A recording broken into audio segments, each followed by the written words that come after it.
¿Cómo te va, Federico? Gracias por estar ahí, ¿eh?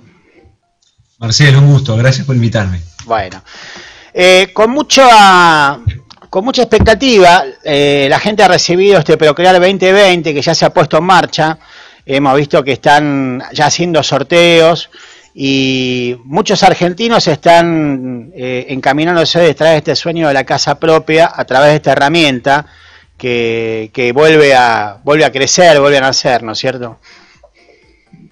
Definitivamente, para nosotros también es una alegría enorme poder volver a gestionar el programa, poder, como lo decías de manera perfecta, poder darle vida nuevamente después de tantos años de parálisis, ¿no? O sea, en su momento Procrear era un programa pujante, conocido por todo el país y cada argentino y argentina tenía la esperanza de llegar a su casa propia, y Procrear fue el medio de hacerlo. Después de un tiempo larguísimo de parálisis, bueno, gracias a la decisión presidencial y al Comité Ejecutivo de Procrear, integrado por Fernanda Raberta, la directora ejecutiva de ANSES, y María Eugenia Bielsa del Ministerio de Hábitat y Desarrollo Territorial, pusimos en marcha nuevamente el programa. Como quizás sabés, y si no, bueno, te lo voy comentando desde ahora, esto avanzó en primera medida con las líneas de mayor salida más fácilmente para empezar a generar un impacto inmediatamente y empezar a mover la economía, que es una de las finalidades principales del programa, sobre todo en este contexto. Entonces tuvimos dos sorteos, el 28 de agosto y el 30 de septiembre, que fueron sorteos para líneas de crédito, de microcréditos, para hacer refacciones pequeñas en tu casa, si se quiere, y refacciones que nosotros entendemos como 1, 2 y 3, pero bueno, no viene al caso, eso es demasiado técnico, pero tiene que ver con los montos, ¿no? O sea, son créditos por montos que van desde los 100.000 hasta los 500.000 pesos, para que las personas, para que los beneficiarios empiecen a refaccionar su casa. Y ahora por delante tenemos planteado la continuidad de tanto lotes con servicio como desarrollos urbanísticos, que habían sido líneas discontinuadas en la gestión anterior. O sea, para que te des una idea, tenemos más de 10.000 viviendas para entregar, listas para entregar, entonces estamos avanzando con ese proceso, y más de 6.000 lotes para sortear entre familias de todo el país, y que con el crédito que nosotros también les vamos a dar, se puedan construir su casa, que es fundamental, ¿no? ¿Y los lotes de dónde salen? ¿De bancos de tierras que tienen los municipios, que tienen las gobernaciones? De varias fuentes. O sea, las primeras fuentes de tierra vinieron desde el Estado Nacional, allá en 2012, cuando se aprobó el decreto de creación de programa. El decreto venía con todo un anexo, en su momento, por decisión de la presidenta en aquel entonces, la agencia de administración de bienes del Estado tuvo como mandato poner toda esta tierra a disposición del programa para que el programa pudiera desarrollar. En paralelo, dada la demanda, por supuesto, y que no había tierra en todas las localidades, se abrieron diferentes canales de diálogo con provincias y municipios justamente para que pudieran ofrecer sus tierras. Y algunos municipios que tienen su propio banco de tierra se acercaban, o sea, muy gustosos, porque la verdad es un problema que tenemos en todo el país, y nos ofrecían la tierra, que no nos la daban gratis, porque también es responsabilidad de los municipios poder seguir gestionando su banco de tierras. Entonces, por una tasación del Tribunal de Tasaciones de la Nación, nosotros le comprábamos la tierra y eso le permitía al municipio seguir con su círculo virtuoso dentro del territorio, y a nosotros tener una oferta para dar a los beneficiarios del municipio, ¿no? Por supuesto. Vos sabés que acá pasó eso en el anterior Procrear. Había una línea que era lote y casa, y no había lotes al precio de que Procrear podía comprar, ¿no? Que creo que eran 100.000 pesos en ese momento. Entonces el municipio... En ese momento eran 100.000 pesos, sí. Claro, intervino el municipio y mediante un convenio con un privado se consiguió la tierra para que la gente pudiera obtener el lote a 100.000 pesos más la construcción de la vivienda. ¿Va a haber o ya hay, no sé, para construcción de viviendas en lote propio, una persona que tenga lote propio y que pueda construirse la vivienda mediante el Procrear? Ya, a ver, todavía no hay créditos otorgados, pero la inscripción a los créditos de construcción, se llaman, ya está abierta. Tenés inscripción para créditos de construcción y ampliación, que son los últimos dos que publicamos. Yo te decía antes que ya salimos y sorteamos créditos de refacción. Ahora se publicaron créditos para ampliar vivienda. la familia crece, se necesita una habitación más o una mejora, entonces para eso te ese crédito. Y finalmente el crédito de construcción en lote propio. Para que te des una idea, en esa línea al día de hoy ya tenemos un poco más de 50.000 personas anotadas. Por supuesto esto se va a tener que someter a un sorteo y en función del sorteo te tocará el turno para que puedas tramitar el crédito y bueno, empezar a recorrer el camino. ¿El monto máximo es 3,5 millones de pesos? Correcto, 3,5 millones de pesos en función de tus ingresos y con tasas que van variando también en función del ingreso de las familias, ingreso del grupo familiar. A menor ingreso, menor la tasa, lo que siempre tratamos de hacer, o el programa está diseñado sobre una base que pueda compensar los ingresos de las de familias para que todos puedan tener un acceso parejo a la vivienda. Además, nosotros desde el programa facilitamos planos, instrucciones y documentación para que puedan presentar y ahorrarse esos costos y salir directamente con un maestro mayor de obra y no tener que pagar por...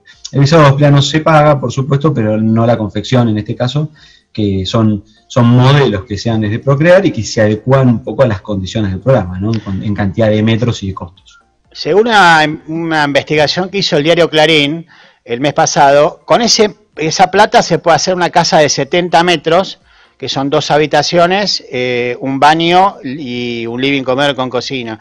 Una cosa básica que necesitan las familias hoy, ¿no? Para poder empezar su vida como familia, ¿no? Los matrimonios jóvenes, o con chicos también que puedan necesitar de su vivienda propia, su primera vivienda.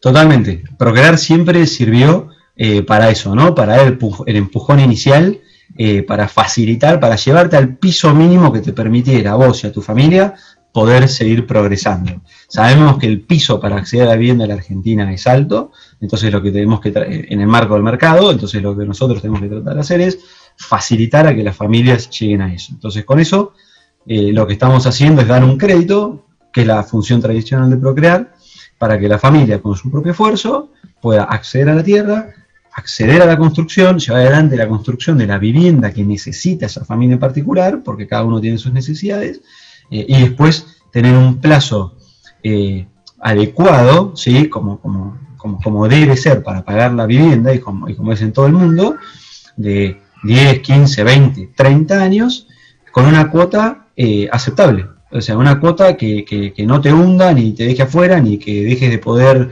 comprar comida para poder pagar la casa. O sea, es lo que nosotros llamamos la relación cuota-ingreso. Y cuidamos mucho que esa relación se sostenga siempre.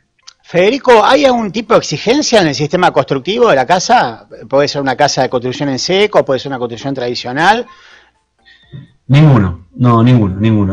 El sistema constructivo lo elige la familia.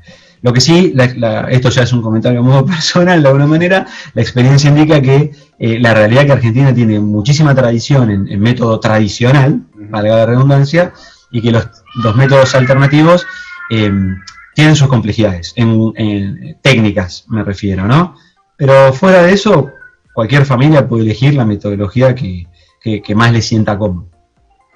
Vos sabés que tiene otro impacto también esto, no solamente las familias que acceden a esto, sino impacto en lo que es la venta de materiales y la mano de obra, ¿no? Nosotros lo hemos vivido acá, en el momento que funcionaba Procrear, era muy difícil conseguir un albañil, un pintor, una persona que se dedica a instalaciones de obras sanitarias, había que esperar, porque había mucho trabajo, ¿no? ¿Está medido eso por Procrear? O sea, no, te decía que ojalá podamos volver a tener ese problema. O sea, que el problema que tengamos es que la demanda de obreros es demasiado alta, que la demanda de instalaciones es alta, que la demanda en los corralones del lugar es alta, en los arquitectos profesionales del lugar es alta, que es lo que nos pasaba, sobre todo en pueblos del interior, que es donde el Procrear tuvo donde tuvo mayor éxito, porque después en las ciudades fue un programa exitoso en términos de los desarrollos urbanísticos que llevó adelante el Estado Nacional, pero la potencia en pleno se vio en el interior con el empuje de las familias, ¿no? Y cómo afectaba, en el buen sentido, a todos los órdenes de la sociedad. O sea, todos tienen un amigo, un conocido que se estaba haciendo la casa o que estaba trabajando en un proyecto de una casa y todo, sobre todo, bien distribuido, que es lo más interesante, con un impacto de mucha permeabilidad. Vamos a las preguntas. ¿Qué tiene que hacer una persona o una familia para anotarse en el Procrear? Hoy es un proceso muchísimo más simple de lo que era antes. El impacto de la pandemia aceleró muchos procesos en ese sentido. Básicamente es meterse en la página de ANSES, o sea, en la página de Procrear. Para que lo recuerden, meten en Google, ponen Procrear, les va a saltar primero a nuestra página. Y ahí eligen la línea en la que se quieren inscribir y empiezan a seguir todos los pasos. Los pasos es una serie de formularios y declaraciones que hacen al nivel, a la composición familiar y al nivel de ingresos de la familia, ¿sí?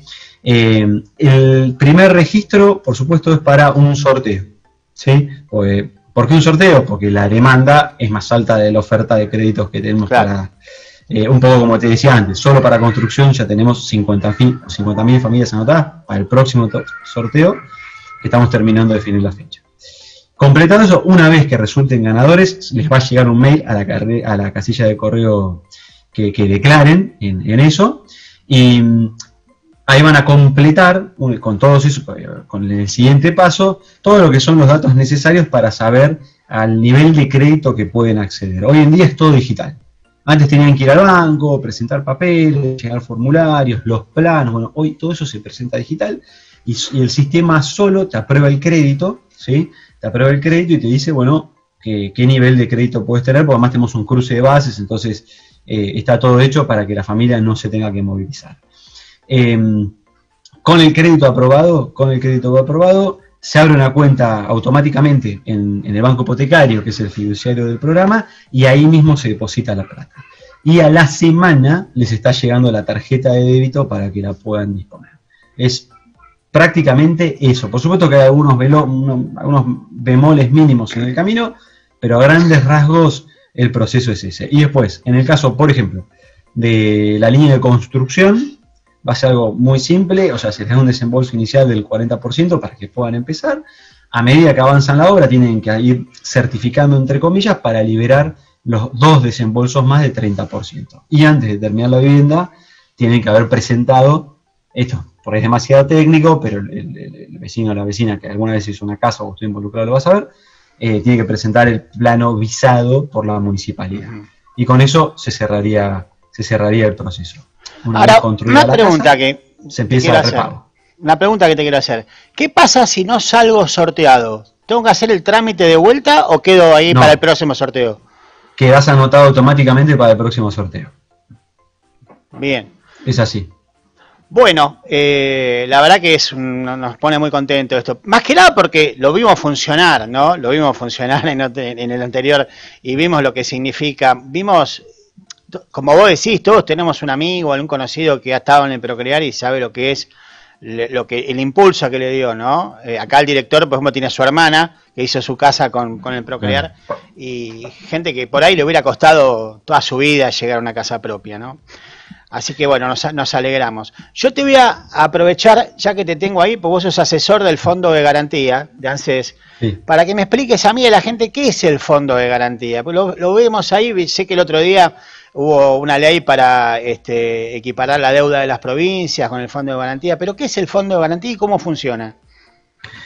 El Fondo de Garantía, no quiero usar términos iguales, ¿no? Pero lo que hace básicamente es garantizar el pago de las jubilaciones, del sistema público, ¿tá? Para eso es muy importante entender el concepto de cómo es el sistema jubilatorio en la Argentina.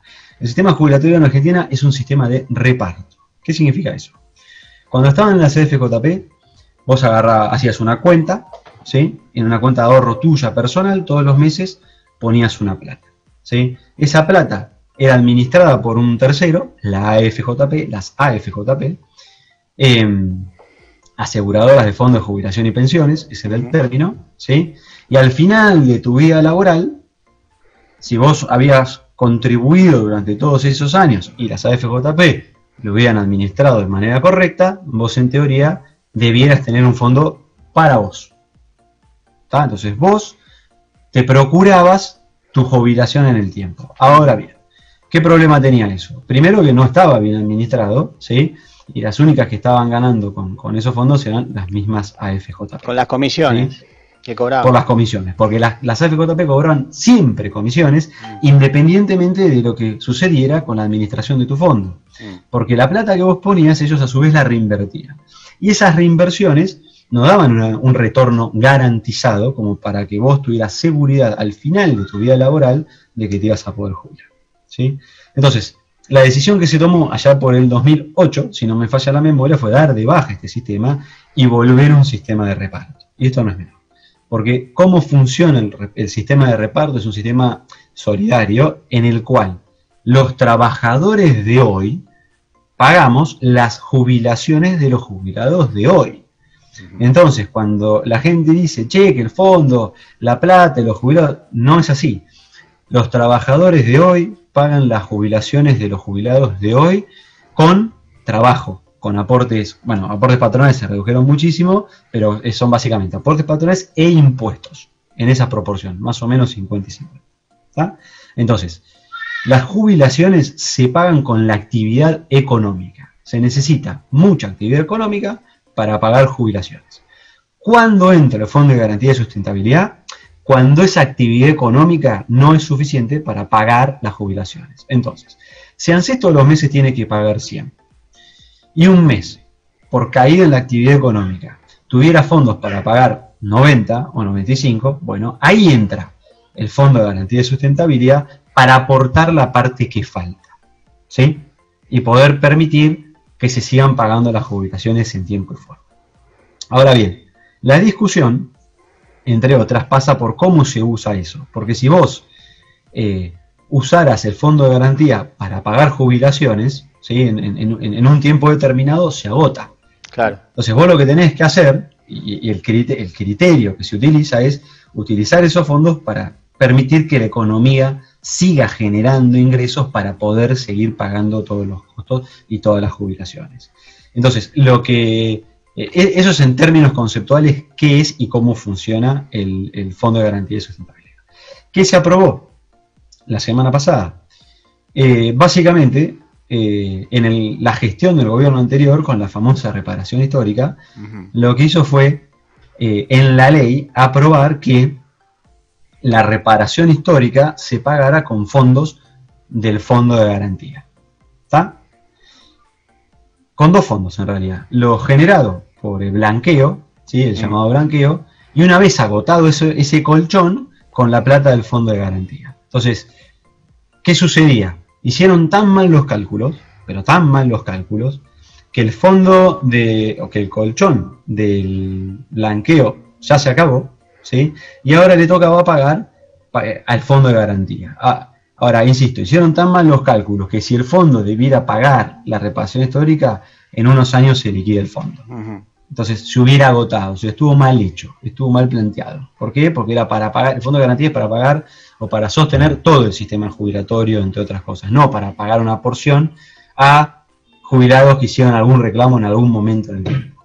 ¿Se entiende? Entonces lo que se aprueba ahora es que el fondo deje de tener que ser sostén de la reparación histórica y eso pase a ser materia del Ministerio de Economía. Entonces eso salvaguarda el fondo, ¿sí? Lo pone a resguardo y permite que el fondo pueda seguir siendo utilizado en movilizar la economía, que es lo más importante. Si no me equivoco, en alguna otra época el Fondo de Garantías le prestó plata a General Motors para la construcción de un modelo de autos y después General Motors se lo devolvió con los intereses correspondientes. Sí.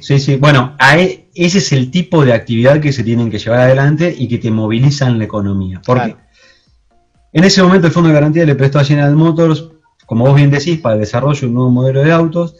En esa negociación, bueno, yo estaba en ese momento también en el Fondo de Garantía, se pusieron cláusulas hasta para la rescisión anticipada, ¿tá? Y le fue también a General Motors que pagó el préstamo antes de tiempo y tuvo que pagar extra por pagarlo antes de tiempo. Mirá lo que es la lógica. Entonces, eso es un buen negocio que se hizo dentro del fondo por doble vía, porque incrementó el patrimonio del fondo por un lado, pero más importante porque permitió a General Motors generar empleo y actividad económica en la Argentina. O sea, al generar más empleo, se pagan más cargas sociales y ANSES recibe más fondos para pagar las jubilaciones. Entonces, ese es el círculo virtuoso. Federico, gracias por estos minutos, realmente fuiste muy instructivo y nada, te agradezco muchísimo que hayas estado acá en el programa. Muchísimas gracias, Marcelo, un fuerte abrazo. Otro.